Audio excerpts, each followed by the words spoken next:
창세기 3장 15절에 시작이 되고 가족, 민족, 언어, 문명, 인류의 근본적인 철학적인 질문들의 시작과 답이 창세기에 있습니다. 특별히 창세기를 공격하는 자가 마귀입니다. 마귀는 어떻게 하든지 창세기의 말씀을 믿지 못하게 하는데 온 힘을 기울입니다. 왜냐하면 창세기가 무너지면 성경 전체가 무너지기 때문에. 창세기는 항상 마귀의 제1 공격 대상입니다. 그래서 성경 해석에 있어서 여러분이 한 몇 주 전에 저랑 같이 공부하셨던 것 중에 첫 언급의 법칙이라고 기억나세요? 성경에서 처음 언급되는 부분이 하나님께서 그 단어를 정의하시는 경우가 많거든요. 그 대표적인 얘가 창세기 22장에 아브라함이 아들 이삭을 사랑한다고 할 때 사랑이라는 단어가 처음 등장하는 그 장면이 창세기 22장이에요. 성경에서 말씀하는 첫 언급의 법칙, 사랑의 정의는 아버지가 아들을 사랑할 때, 그때, 그러니까 남녀 간의 사랑이 성경에서 말씀하는 사랑의 시작이 아니라 아버지가 아들을 사랑할 때 성경은 사랑이라고 한다. 그래서 성경에서 첫 언급의 법칙이 굉장히 중요합니다. 왜냐하면 이 첫 언급된 단어의 정의가 계시록까지 가기 때문에 끝까지 이제 사랑이라는 그 의미가 계속 그 의미로 이제 사용되는 거예요.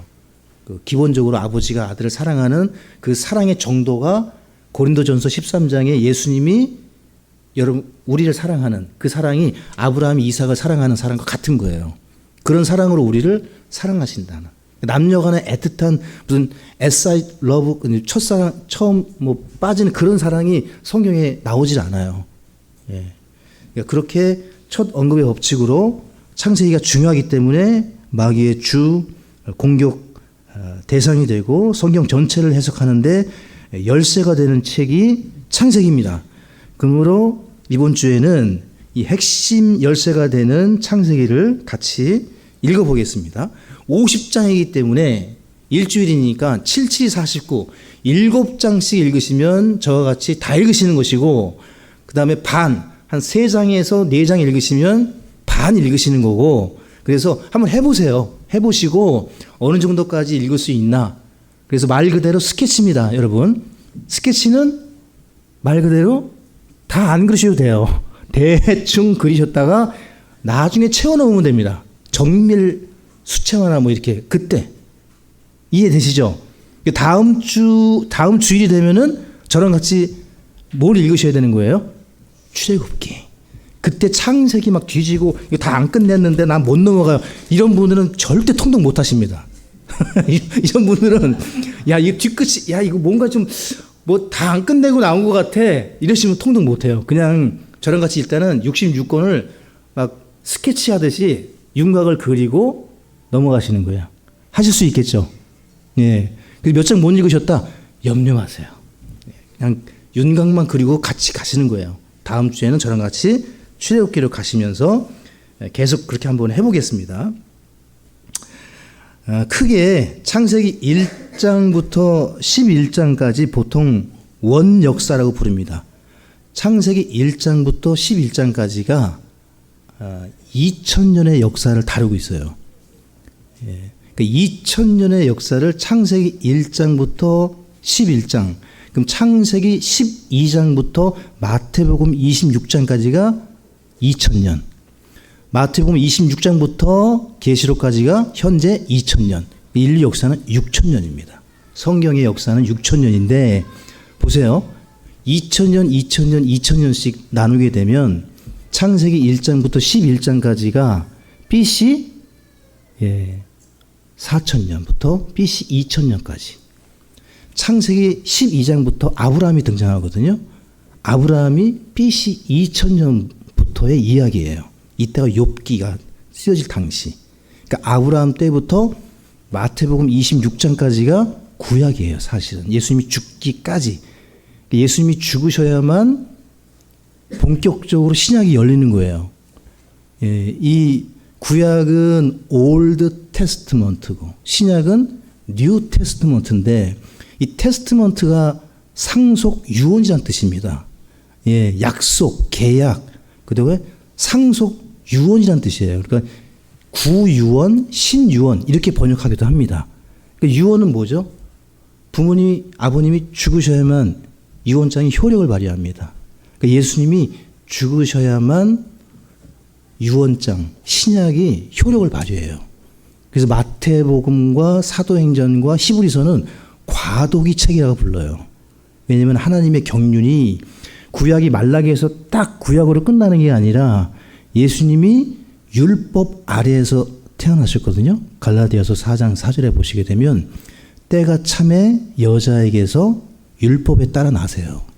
그러니까 예수님은 신약에서 태어나신 게 아니라 구약 사람이에요. 사실은 구약에서 율법대로 난 지 8일 만에 할례를 받으시고 12살에 성인식을 하시고 율법사들과 쟁론하시고 30세가 되어서 본격적으로 사역을 시작하십니다.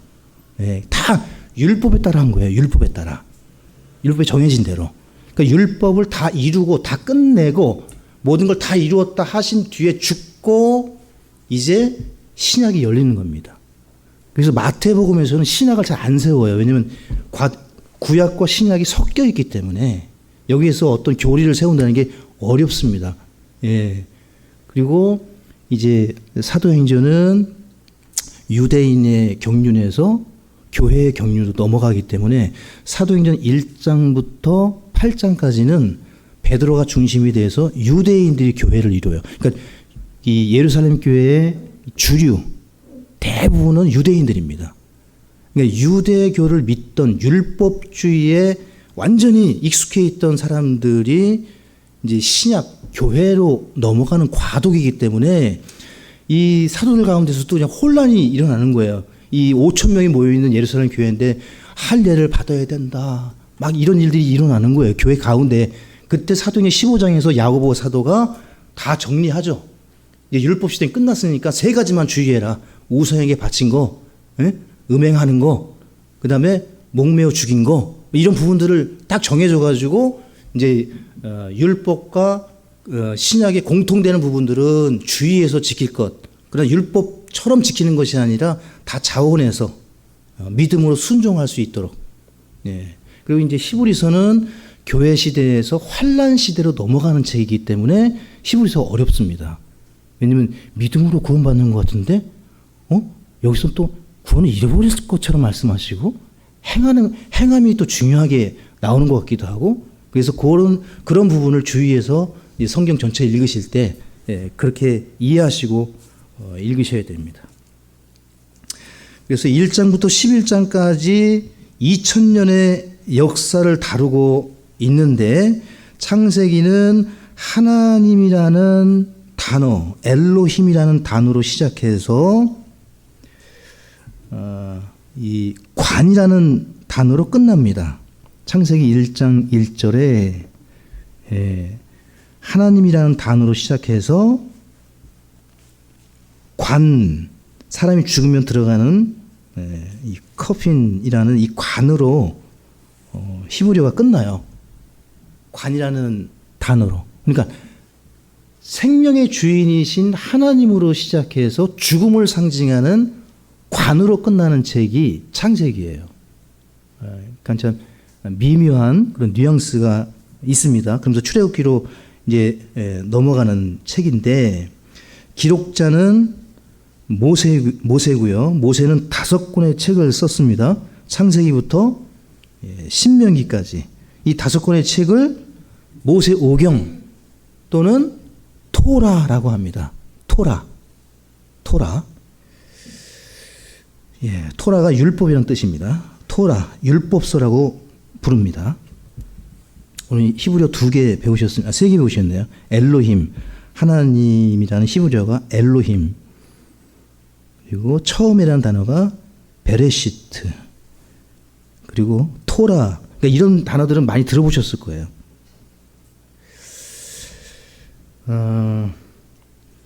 그리고 창세기 12장부터 그 이후로는 이스라엘이라는 한 민족의 흥망성쇠를 기록하고 있습니다.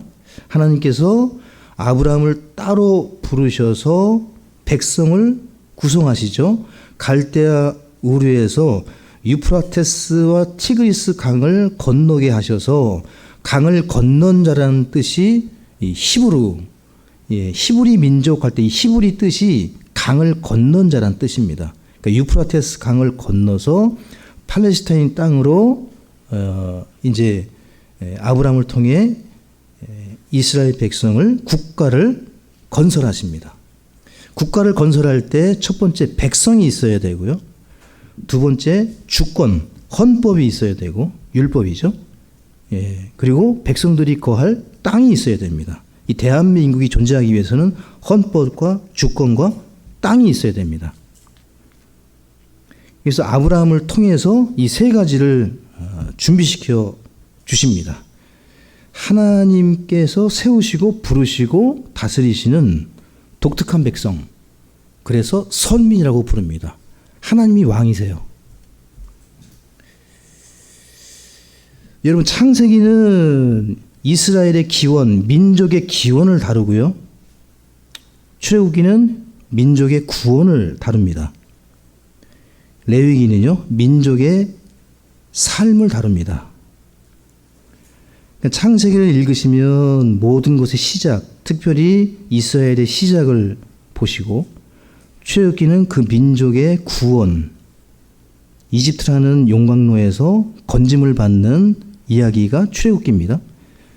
레위기는 그 출애굽한 민족이 어떻게 살 것인가를 5제사 7절기라는 그 율법을 통해서 이 땅에서 하늘의 법으로 사는 법을 가르치는 책이 레위기입니다. 레위기는 시편과 더불어 예배의 책입니다. 하나님을 어떻게 섬길 것인가 구체적으로 기록되어 있는 책이 레위기.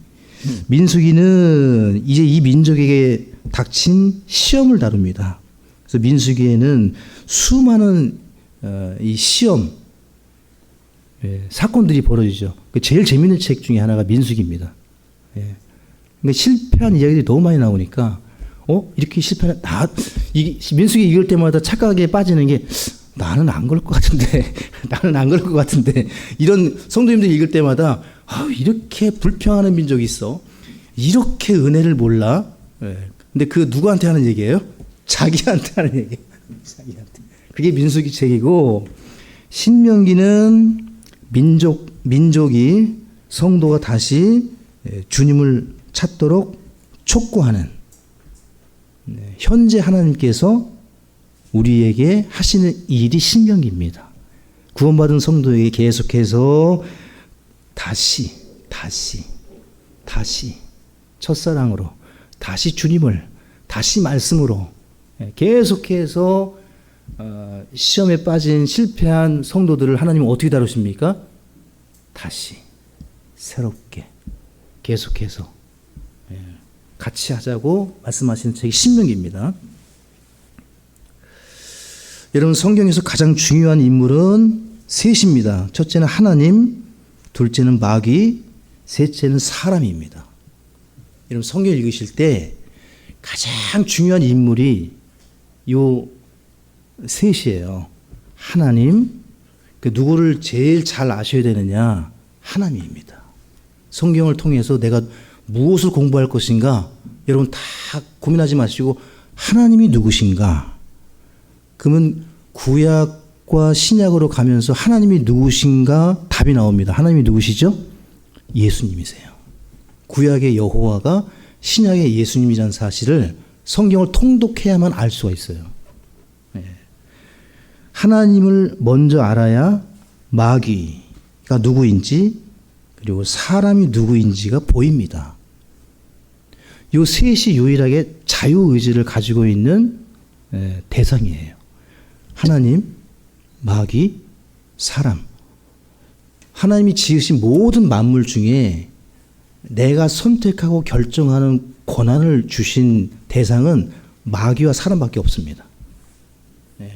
본인이 선택해서 섬기는 거예요. 구원받는 것도 사실은 본인 책임입니다. 만약 칼빈주의를 믿게 되면 하나님이 책임이 되는 거예요. 그 보내신 분 하나님이 되는 거예요. 인간은 아무 자유의지가 없다. 인간은 자유의지가 0.0001%도 없다고 믿는 그 가르침이 칼빈주의예요. 조금이라도 내가 자유의지를 갖게 되면 안 되는 거예요. 전적으로 하나님이 다 하셔야 되는 거예요. 그래야 그 구원 예정, 선택, 이 교리가 맞아 들어가는 거예요. 그 교리에 의하면. 우린 그렇게 믿지를 않는 겁니다.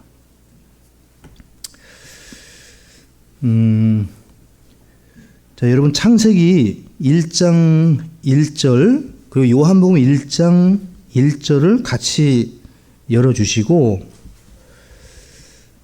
두 말씀이 짝을 이루고 있거든요. 이게 창세기의 핵심 구절이 창세기 1장 1절인데 같이 창세기 1장 1절을 읽어보시면 처음에 하나님께서 하늘과 땅을 창조하시니라.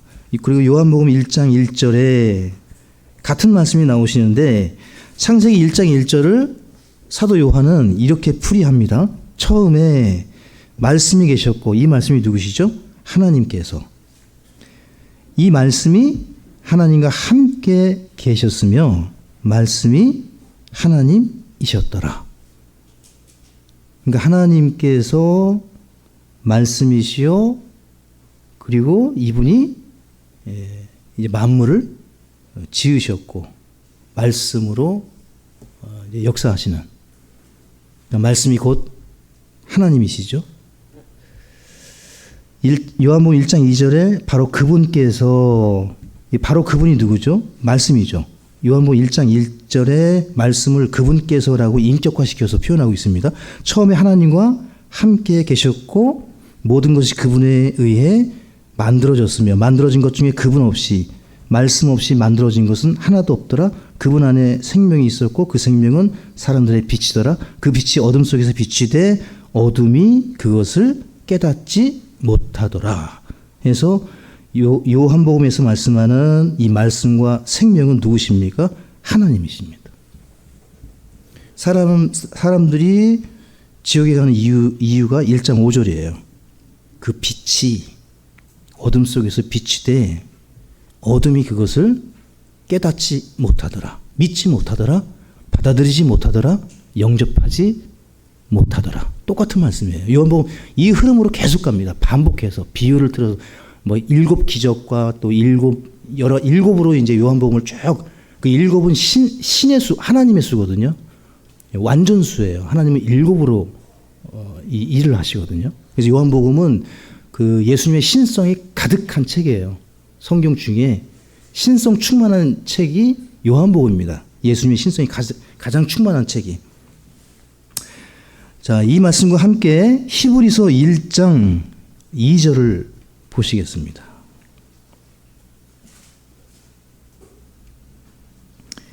히브리서에서 이제 정리를 해주고 계시는데 같이 읽습니다. 이 마지막 날들에는 자신의 아들을 통해 우리에게 말씀하시고 그 아들을 모든 것의 상속자로 정하셨으며 또한 그 아들로 말미암아 세상들을 만드셨느니라. 그러니까 이 아들이 바로 창세기 1장 1절에 하나님이세요. 하나님이 사람이 되신 종교가 기독교고 하나님이 사람이 되신 진리를 믿을 때 구원을 받습니다. 복음의 핵심이 두 가지라고 금요일 날 말씀을 드렸어요. 예수님이 누구신가? 예수님이 무엇을 하셨는가? 그 예수님이 하나님의 아들, 하나님으로서 우리의 죄를 대신하여 십자가에서 하나님의 피를 흘리시고 우리를 죄 가운데서 건지시고 그 죄를 지옥 불구덩이에 다 내 등 뒤에 다 던지신 거죠. 그러니까 주님이 지옥에 가신 이유는 죄를 제거하시기 위해서. 그러니까 우리 개역성경은 요한복음 1장 29절을 세상 죄를 지고 짊어진으로 번역했는데 우리 흠정역은 더 정확하게 제거하는 어린 양으로 표현했죠. 둘 다 괜찮은 번역입니다. 그러니까 지고 가든 제거하든 지옥에 가셔서 그 지고 있는 죄를 주님이 어떻게 하신 거죠? 다 제거하신 거예요. 다 등 뒤에 버리신 거예요. 그러니까 여러분과 제가 죄에 대해서는 해방된 겁니다. 자유한 거예요. 죄에 대해서. 그래서 마음껏 죄를 지으라고 제거하신 게 아니라 마음껏 이제 주님을 섬기라고 이 땅에서 영생을 살 것처럼 하늘에 속한 법으로 살라고 하신 거죠. 자, 그래서 이제 이 하나님께서, 이 주님께서 창세기 1장 26절과 27절을 보겠습니다. 창세기 1장 26절과 27절을 보시면 이 위대하고 위대하신 하나님께서 26절에 하나님께서 이르시되 우리가 우리의 형상대로 우리의 모양을 따라 사람을 만들어. 자, 사람을 만드시고 지으셨는데 보시면 그들이 바다의 물고기와 공중의 날짐승과 가축과 온 땅과 땅에서 기어다니는 모든 기는 것을 어떻게 해요? 지배하게 하자. 즉 통치자로 만드셨습니다. 그냥 계획 없이 무작정 되는 대로 흙을 막 이렇게 해가지고 만드신 게 아니라 통치자로 아담을 왕으로 만드셨어요. 왜냐하면 하나님께서 왕이시기 때문에 사람을 우리의 형상대로 통치자로 만드시고 이렇게 하나님께서 자신의 형상대로 사람을 창조하시되 하나님의 형상대로 그를 창조하시고 남성과 여성으로 그들을 창조하시니라. 그래서 남성과 여성의 공통된 이름이 아담입니다. 아담. 아담은 히브리어로 붉은 흙이란 뜻입니다. 그래서 아담. 그 아담의 아내도 처음에는 아담으로 불렀어요. 아담이 자기 아내를 아담으로 불렀는데 하나님이 구별을 해주시죠. 이브, 하와로 부르도록. 자, 시편 8편으로 가보시죠. 시편 8편 5절을 보시면 이 사건을 다윗은 이렇게 노래합니다.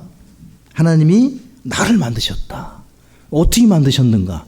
통치자로 만드시고 남성과 여성으로 구분해 주셨는데 8편 5절에 보시면 주께서 그를 아담이에요. 아담. 남성과 여성. 그를 천사들보다 조금 낮게 만드시고 그에게 영광과 존귀로 관을 씌우셨나이다. 바로 아담이면서 동시에 마지막 아담이신 예수님을 말씀하는 거예요. 예수님이 성육신 하실 때 이렇게 태어나실 것을 시편에서 예언하고 있는데 아담도 말씀하시고 예수님도 포함해서 예언되어 있는 거예요. 6절에 주께서 그가 주의 손으로 지으신 것들을 지배하게 하시고 모든 것을 그의 발 아래 두셨으니 참으로 모든 양과 소와 들의 짐승들이며 공중의 날짐승과 바다의 물고기와 바다들의 행로들을 지나다니는 모든 것이니이다. 그러니까 아담은 무작정 무계획으로 만드신 게 아니라 어떻게 만드신 거죠? 통치하라고, 지배하라고. 그러니까 천년 왕국의 왕으로 우리가 천년 동안 무슨 노릇하는 겁니까? 왕 노릇하기 위해서 이 땅에 있는 동안 구별된 삶을 사는 이유가 무엇이죠? 왕 노릇을 잘하기 위해서 보상을 받고 거기에서 영원토록 주님과 영생 복락을 누리는 정말 유토피아 같은 꿈 같은 얘기인데 사람들이 듣기에는 허무맹랑한 맞는 말이지만 그게 무슨 말이야 이렇게 하는데 성경은 그 말씀을 강조합니다. 그 날이 오리라. 네. 오고 있다는 거죠. 네. 여러분 우리가 있는데 그 날이 성경에서는 온다고 얘기해요. 믿음이 오는 것처럼 그 시간이 오고 있습니다. 지금 그 시간이 우리에게. 여러분과 제가 이렇게 지음 받았다는 사실을 기억하시고 여러분과 저는 무계획 무작정 되는 대로 만들어진 것이 아니라 존귀한 왕적 사명을 가진 존귀한 자라는 겁니다. 그래서 여러분과 저를 위해서 예수님이 죽으신 겁니다. 아무 하찮은 짐승, 양, 소, 개 자유의지가 없는, 인격이 없는 그 생명체로 만들어졌다면 죽으실 이유가 전혀 없습니다. 전혀 없는 거예요, 여러분. 그러니까 사람이 만물의 영장으로서 마지막에 6일 창조에 지음받은 이유는 하나님처럼 만들어졌기 때문에 유일한 창조물이 사람입니다. 그래서 예수님께서 사람의 몸을 입으신 거죠.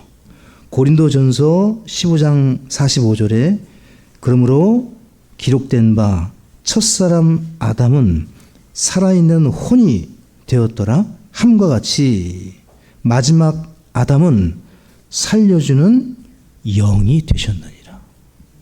죄로 인해서 아담의 영이 죽습니다.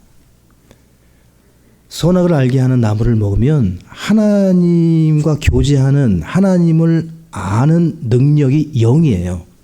왜 우리가 영이요 진리 가운데 예배를 드려야 하느냐? 왜 영적으로 거듭나야 하느냐? 아이들이 젖을 빠는 엄마를 볼 때 본능적으로 알아요. 젖을 빨아야 된다는 걸. 엄마를 알아요.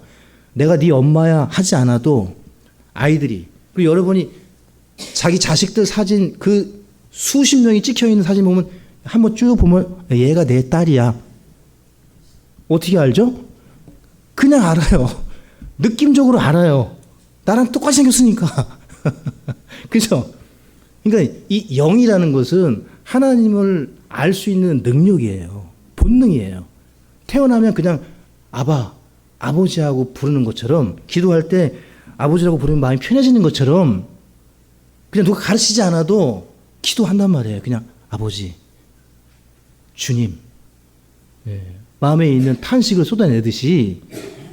그래서 아담은 실패했지만 마지막 아담 예수님은 그 영혼 육을 다 살려주는 영이 되셨느니라. 자, 이제 여러분 교재 창세기 1장을 보시면 창세기 1장은 창조 질서 그리고 인간의 존귀함, 존엄성에 대해서 말씀을 하시는데 이 부분은 성경 전체의 씨앗이 되는 중요한 장입니다. 방금 설명드렸듯이 사람은 단순한 우연의 산물이 아니라 하나님의 특별한 계획 아래 창조된 존귀한 존재라는 사실. 그러니까 나는 그냥 태어난 것이 아니라 하나님의 세밀한 계획 가운데 태어난 겁니다. 아멘. 이 말씀 믿으셔야 돼요. 그냥 우리 부모님이 너무 사랑하셔가지고 나를 그냥 만들어 놓으신 거구나. 아닙니다. 하나님이 부모님을 통해서 소연이 아이를 태어나게 하신 거예요. 그러니까 내 아이들인 동시에 누구의 아이들입니까? 하나님의 아이예요. 그래서 올바른 길로 안내해 줘야 됩니다. 그래서 우리의 사명은 창조 세계를 다스리도록 관리하는 왕적인 청지기 사명을 받고 있다는 사실을 기억하시고 창세기 2장으로 넘어가시면 자, 사람이 완벽한 환경에서도 죄를 지을 수 있는 존재라는 것을 가르쳐주는 장이 창세기 2장입니다. 아무리 완벽한 환경에 산다 할지라도 자유의지를 가진 인간은 불순종을 선택할 수 있다. 이것을 가르쳐주는 장이 창세기 2장이에요.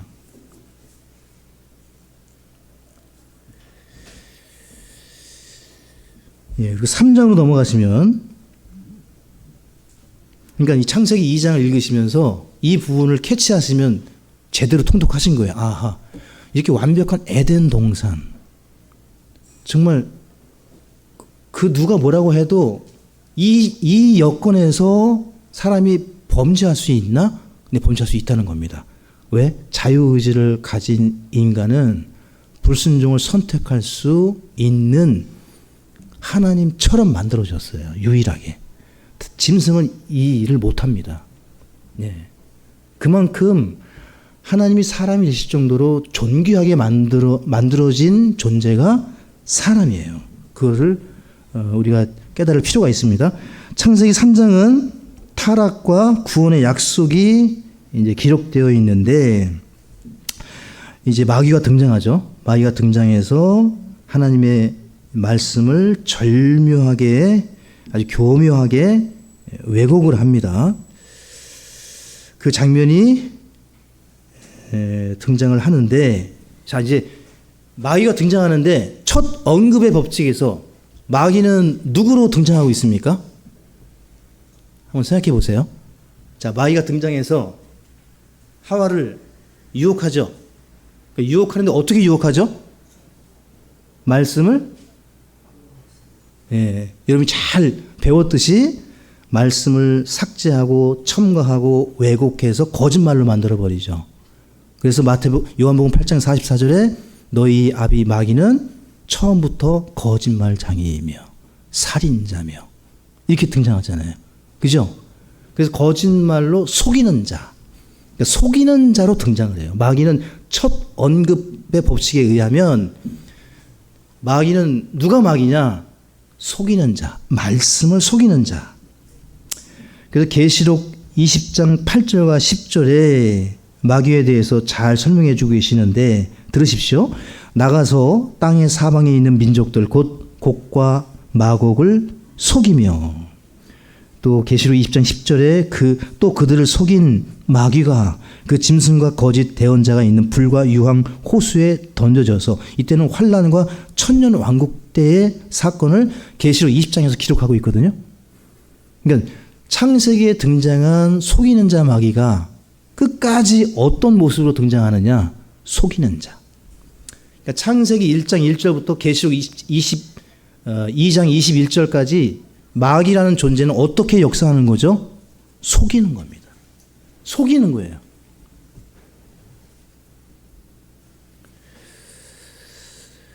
그래서 이제 우리가 금요일 날 신약의 명령들을 공부하는데, 지난주에는 이제 미드라를 배우셨고, 이번 주에는 이제 주의하라, 조심하라 이 부분을 공부하실 텐데, 마귀에 대해서, 이 속이는 자에 대해서 몇 가지만 찾아보겠습니다. 자, 신명기 11장 16절. 자, 우리는 지금 스케치를 그리고 있어서 교재에 너무 연연하지 마세요. 목사님 저거 언제 끝내시려고 지금 창세기 3장 하고 계시냐, 50장까지 언제 가느냐, 이런 염려는 다 버리시고 시간이 넘어가면 멈추고 스케치하는 거니까 멈추고 다 보내드리겠습니다, 집에. 자, 여기 신명기 11장 16절에 너희 마음이 속임수에 넘어가서 너희가 마음을 돌려 다른 신들을 섬기며 그들에게 경배하지 않도록 너희는 스스로 어떻게 하라고요?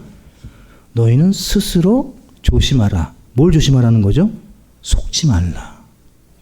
그러니까 성도가 여러분 대충 살면 안 되고, 이 세상의 뉴스나 이런 거 보실 때 그대로 다 분별하지 않고 받아들이시면 안 되고, 이게 성경적이냐 영적이냐, 이게 내게 영적으로 유익이 되느냐 분별해서 속지 않으셔야 돼요.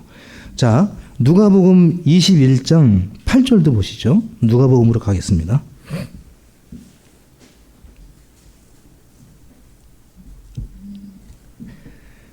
누가복음 21장 8절에 그분께서 이르시되 너희가 속지 않도록 주의하라. 많은 사람이 내 이름으로 와서 이르기를 내가 그리스도라 하며 때가 가까이 왔다 하리라. 그러므로 너희는 그들을 따라가지 말라.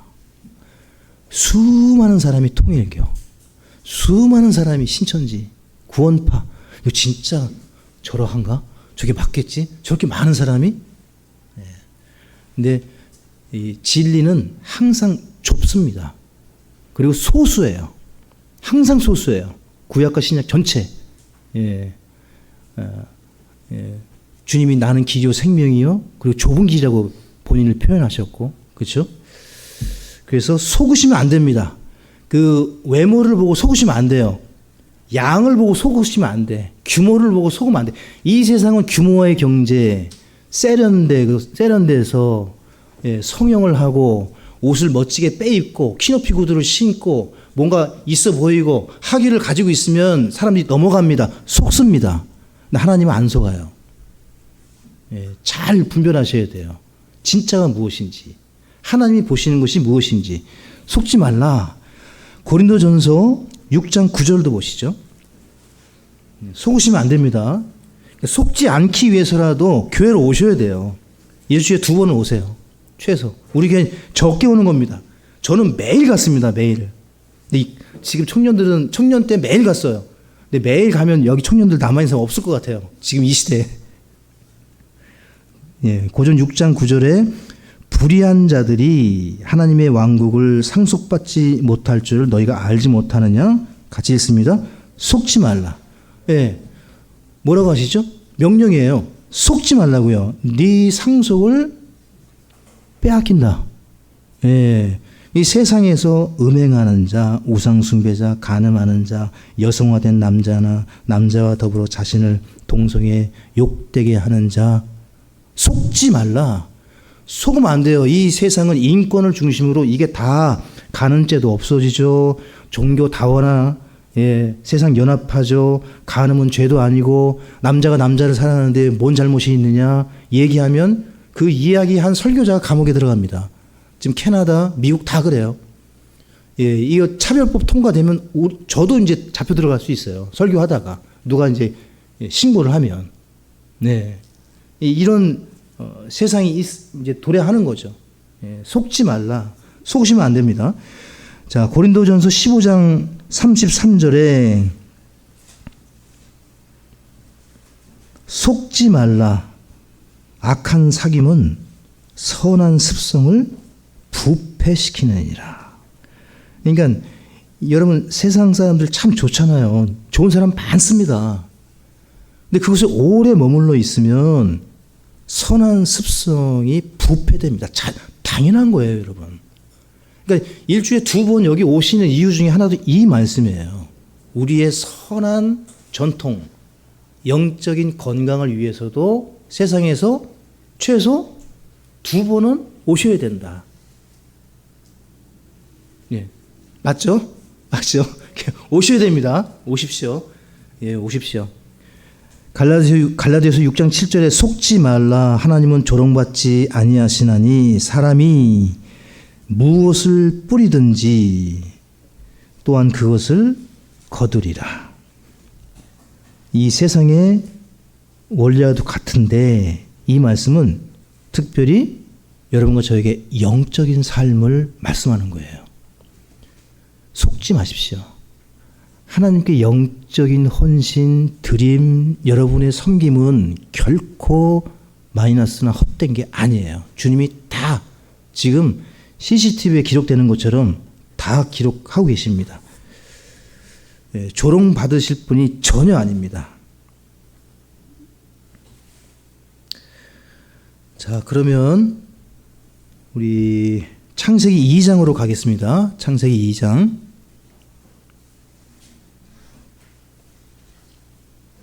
네? 네, 한번 요것만 보겠습니다. 창세기 2장.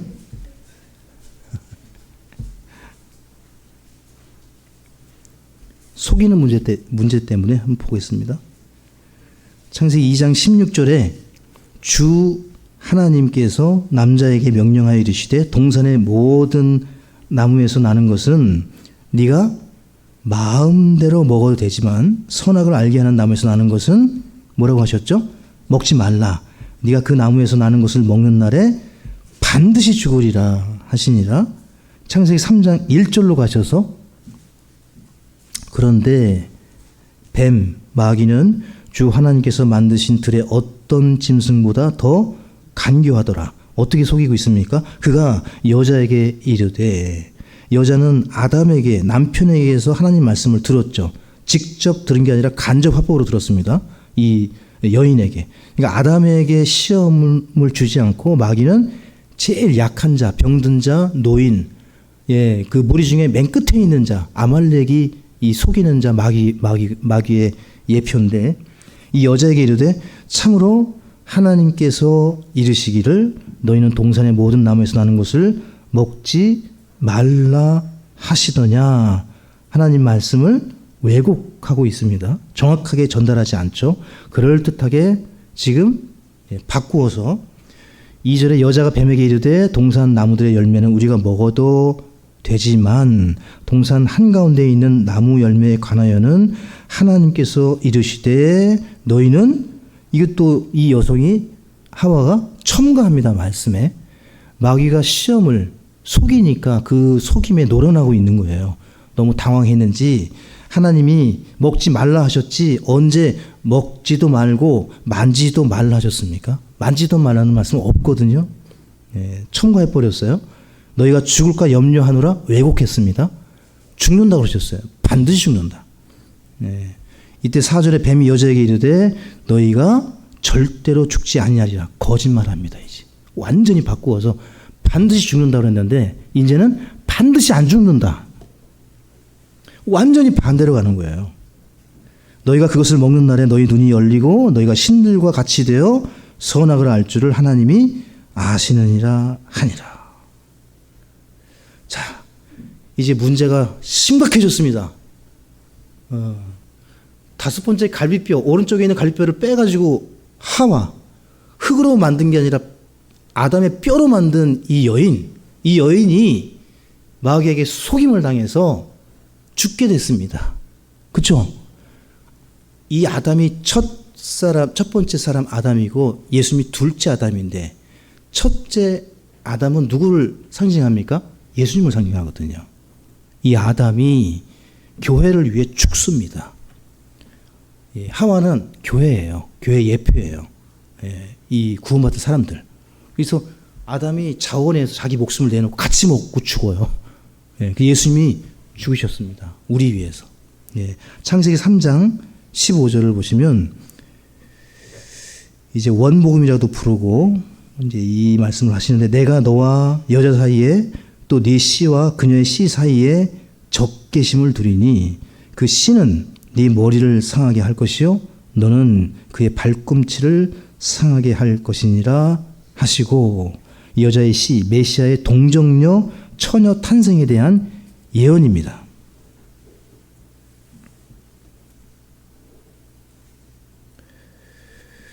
자, 갈라디아서 3장으로 가겠습니다. 갈라디아서 3장 19절과 4장 4절을 보시겠습니다. 이 예언이 이제 성취가 되거든요. 이 예언이 BC 4000년에 된 예언입니다. 이 창세기 3장 15절은 지금으로부터 6000년 전에 거의 BC 4000년경에 예언이 됐어요. 누구에 대해서? 예수님, 그 씨, 여자의 후손에 대해서. 그게 이루어지는 거예요. 4000년이 지난 뒤에 무려. 갈라디아서 3장 19절에 그러면 율법은 무슨 용도로 쓰이느냐? 그것은 약속을 받은 그 씨가 오실 때까지 범법들로 인해 더해진 것이요. 율법은 사람들의 죄 때문에 특별하게 주신 거예요. 죄로 판명하기 위해서. 율법이 주어지기 전에는 죄를 죄로 여기질 않았어요. 사람들이. 그래서 구원할 방법이 없는 거예요. 죄를 제거해야 되는데 죄를 죄로 여기지 않는 시대가 있었기 때문에 아브라함을 통해서 이스라엘 국가를 생성하시고 이스라엘 국가에게 율법을 주심으로 이들을 모든 인류의 샘플로 만들어서 죄로 인해서 죽을 수밖에 없는 존재라는 것을 율법을 통해서 가르쳐 주신 거예요. 그래서 그때 이게 명확해진 때가 되자 한 중재자의 손에서 천사들에 의해 정해진 것이니라.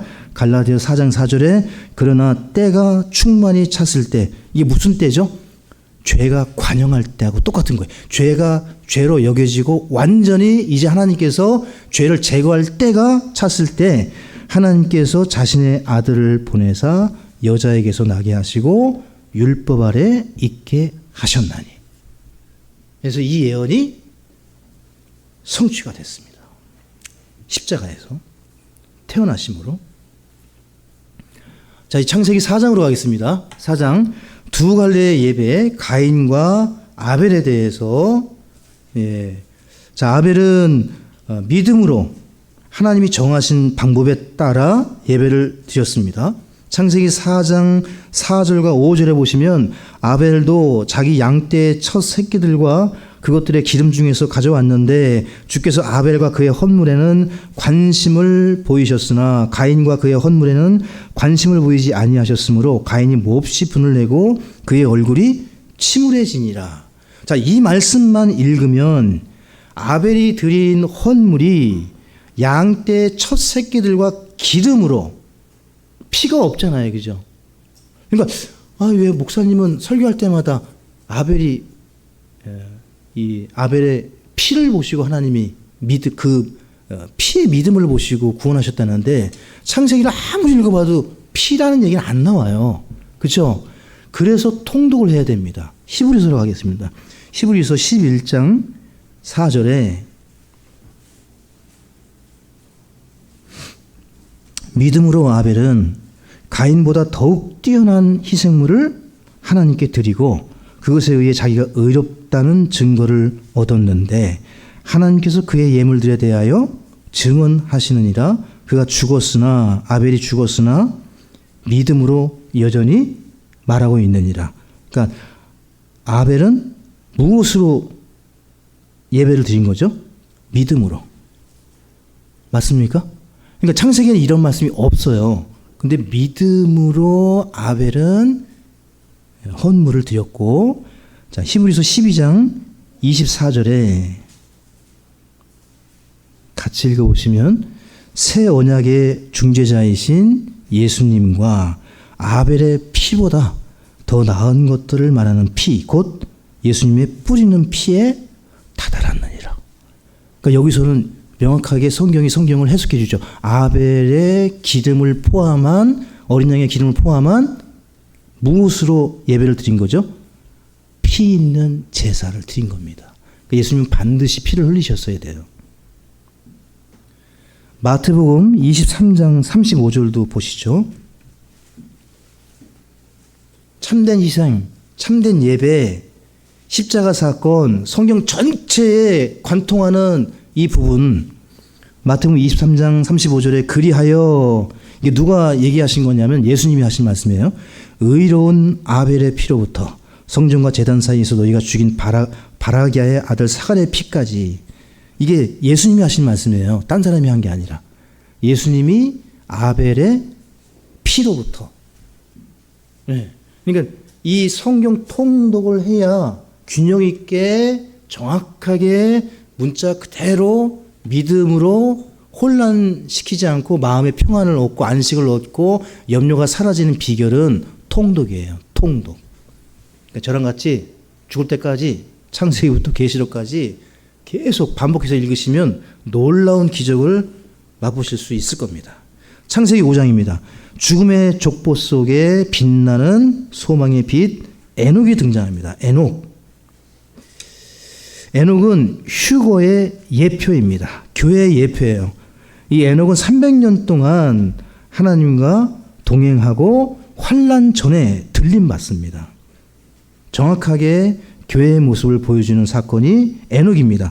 고린도전서 15장 51절을 보시겠습니다.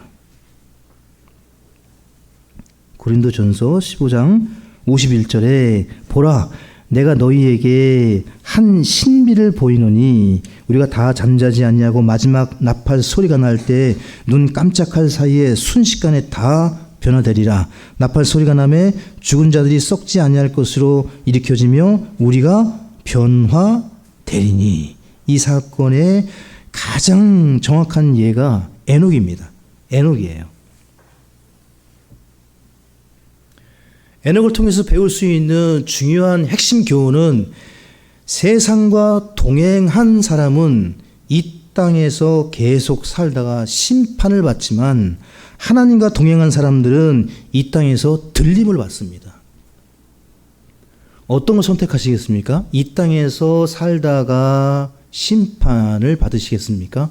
이 땅에서 주님과 동행하다가 들림을 받으실 겁니까? 교회는 후자입니다. 여러분과 저는 정해졌어요. 예정되어 있어요. 이게 예정입니다. 하나님이 예정해 놓으셨어요. 성도는 주님과 동행하며 살다가 들림받도록 믿으시기 바랍니다. 아니면 세상 속에 보내셔가지고 그냥 마음대로 살게 하셨겠죠. 근데 본받지도 말고 세상과 친구 되는 거 원수 된다고 말씀하시고, 그러니까 세상에 대해서는 한 번도 긍정적인 표현이 없다는 거, 성경에. 관심을 바꾸시라. 이 세상이 아니라 저 위를 보시라. 저 위를 보셔야 됩니다. 자, 창세기 6장부터 9장까지는 홍수 심판과 노아의 언약이 등장합니다. 죄로 물든 세상을 심판하신다. 이것이 창세기 6장의 가르침입니다. 여러분, 창세기 6장 22절을 보겠습니다. 창세기 6장 22절. 당대의 의인이었던 노아, 하나님께서 코로 호흡하는 모든 동물들을 다 쓸어보시는 무서운 심판 가운데 딱 8명 남은 자를 처음으로 보여주시는데, 창세기 6장 22절 같이 읽습니다. 노아가 이같이 행하되 하나님께서 자기에게 명령하신 모든 것에 따라 그대로 행하였더라. 예, 노아가 3대 의인으로 불리는 말씀입니다. 그러니까 주께서 명하신 대로 노아는 어떻게 한 거죠? 다 행했습니다. 다 행했어요. 할 수 있는 것만 한 게 아니라 다 했어요. 노아는. 예.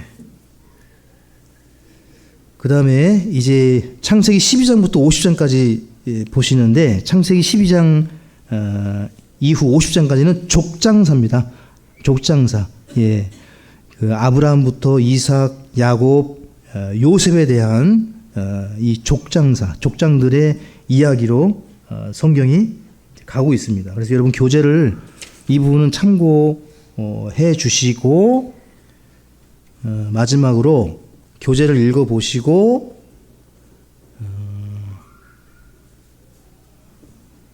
이것만 하고 마치겠습니다.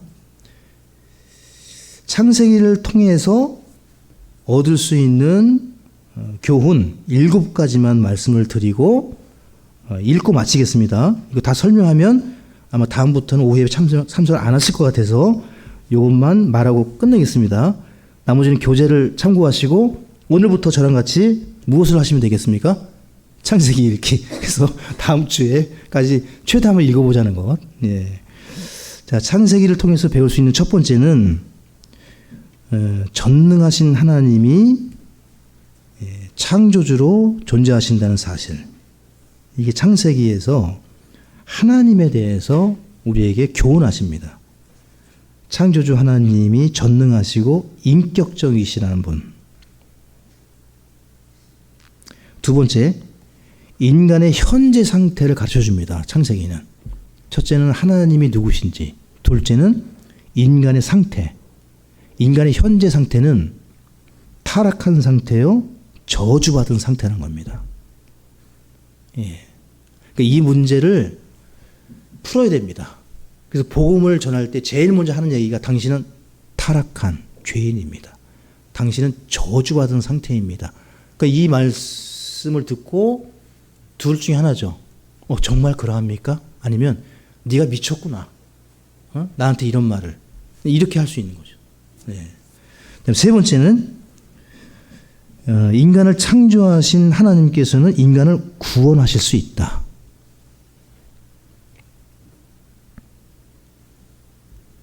네 번째, 인간은 스스로 자신을 구원할 수 없다.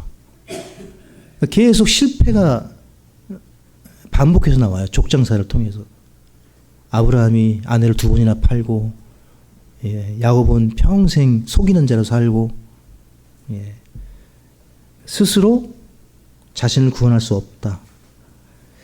다섯 번째, 성경이 가르치는 역사는 진화가 아니라 퇴보라는 겁니다. 사람들은 계속 진화하고 진보한다고 그러시지만 창세기는 하나님으로 시작해서 뭘로 끝난다고 말씀드렸죠? 죽음으로 끝납니다. 인류의 역사, 인간은 하나님 없이는 진보가 아니라 퇴보하는 존재다. 그러니까 이 세상의 학문과는 너무 다른 거죠. 세상은 더 나아진다, 좋아진다, 밝아진다 얘기하는데 성경은 갈수록 퇴보한다. 예, 그걸 가르치거든요. 자, 6번째인가요? 6번째. 하나님께서는 역사를 통해 자신을 계시하시고 자신의 택하신 사람들을 통해 계시를 주신다는 겁니다. 이거 정리해서 카톡방에 따로 올릴게요. 역사를 통해 자신을 계시하시고 선택한 사람들을 통해 계시를 주신다. 그러니까 하나님의 계시는 다 선택된 사도들이 있었죠. 신약은. 구약은 선지자들, 제사장, 각 여러 가지 뭐 다윗 같은 왕을 통해서도 쓰셨고. 마지막 7번째입니다.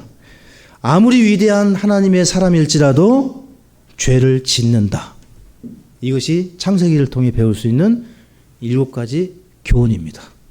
여기까지 하겠습니다. 자, 수고들 하셨습니다. 창세기 다 읽은 것 같지 않습니까? 느낌상으로는. 자, 실제적으로 주중에 같이 해보시죠. 청년부 할 수 있죠? 창세기 한번 해봅시다. 우리 살면서 일주일 동안 창세기 언제 읽어보겠어요? 50장. 한번 해보죠. 작심삼일도 좋습니다. 해보시고 안 돼도 좋습니다.